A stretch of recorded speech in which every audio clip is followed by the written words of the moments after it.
I don't know for a fact what happened, but I'm not surprised. Do you believe Putin is behind this, sir? There's not much that happens when Russia is Putin not behind, but I don't know enough to know the answer. I've been working out for the last hour and a half. The Russian government says that a private jet that mysteriously fell from the sky 100 miles from the Moscow airport where it took off left all 10 people on board dead, including Yevgeny Prigozhin, who led an aborted coup against Russian dictator Vladimir Putin 2 months ago. This evening, Yale professor Timothy Snyder, who is out of the country, sent us his reaction. If you have to kill your rivals, that means that you have rivals. So Putin has rivals. He's not governing alone. He has to kill some of them. How is this going to look to the Russian public? Well, Prigozhin had a certain amount of popularity among the soldiers. It seems he has popularity among the Russian people as well. Putin killed him in what can only be described as an extremely cowardly way at a great distance, which would seem to reinforce the stereotype of Putin as a very distant figure sitting at the end of a table, killing people at no risk to himself. Prigozhin was certainly one of the worst human beings on the planet, but he did go out to the field with his soldiers, and he was popular with them and with other people for that reason. He did take risks. He actually was involved, had a personal stake in the war, which is more than Putin could say. So I think it's quite possible that this assassination by one Russian fascist of another Russian fascist could lead to some kind of political upheaval in Russia. Joining us now is Ben Rhodes, a former Deputy National Security Advisor to President Obama and an MSNBC political analyst. Ben, your thoughts on what we saw today? Well, it's quite dramatic. And look, it's not at all uncommon for people who cross Vladimir Putin to wind up dead. But in the past, frankly, we've seen that take place with people being poisoned or people falling off balconies. This is a highly militarized effort to take down a plane like this with 10 people on it near Moscow. Obviously, Putin is sending a message to the rest of the Russian elite to not cross him. He also kind of decapitated the Wagner group because it wasn't just Prigozhin. There were reportedly some other senior Wagner figures on that plane, which has been a vital part of his fighting force in Ukraine and runs this mercenary network across the Middle East and North Africa. So that's a problem he's going to have to solve because Prigozhin was the man who knew where all the accounts were, all the relationships were in that effort.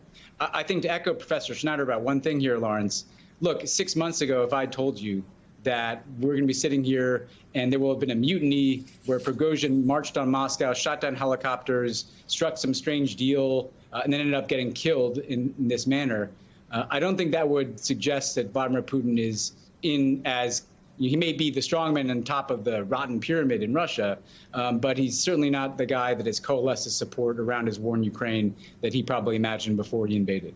CIA Director William Burns, back in July, basically predicted this. It couldn't have been more expected and out in the open, and yet Prigozhin doesn't seem to have taken the kinds of precautions you would take when everyone out there is telling you this is going to happen.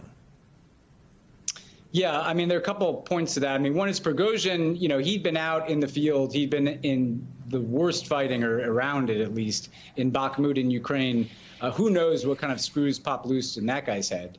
Because for him to take the step of marching on Moscow and then, like you said, to be hanging around Russia in the last couple of months, knowing nobody knows better than Prigozhin what happens to people that cross Vladimir Putin. He used to be the kind of guy that might have been on the other end of these types of assassinations. But I think he might have bet that he was somewhat indispensable to Putin, that Putin wanted those Wagner guys who were loyal to Putin, loyal to Prigozhin in the fight in Ukraine. Certainly all these kind of vast, sprawling networks that Prigozhin's run from Syria to Libya to all manner of parts of Africa, disinformation campaigns, mining interests. Prigozhin was the guy, again, who was at the center of that network. And so he might have thought he was indispensable. Well, it comes to be the case every time, as Bill Burns said, nobody is indispensable to Vladimir Putin. That's his message to the elite. You cross me, you'll die. But the reality is, if you're in that elite, things don't look too good right now. When Russians watched that video of that plane falling out of the sky, why? What is the cause? What is the thing that Vladimir Putin is fighting for? What is the cause that Vladimir Putin is leading the Russian people in? Himself. That's the only thing that Vladimir Putin cares about. Look, this is not the Soviet Union. This is not a communist party with a Politburo. This is one man, one rule, one strong man who's become delusional and megalomaniacal. And look, today Putin was appearing at a commemoration of a World War II battle. I'm sure he, in his own mind, sees himself as part of a continuum dating back to the Russian czars and the Russian Empire. But it's a rotten kleptocracy founded upon Vladimir Putin's own personal interests and having all these competing fiefdoms and oligarchs who Putin has kept against one another over the years.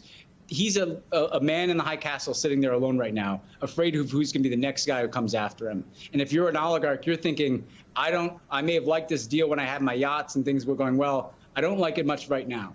And so I think this is a rotten, corrupt system that may be around tragically, especially for the people of Ukraine, for a little while. But it's not going anywhere. Putin knows only how to destroy things. He's building nothing.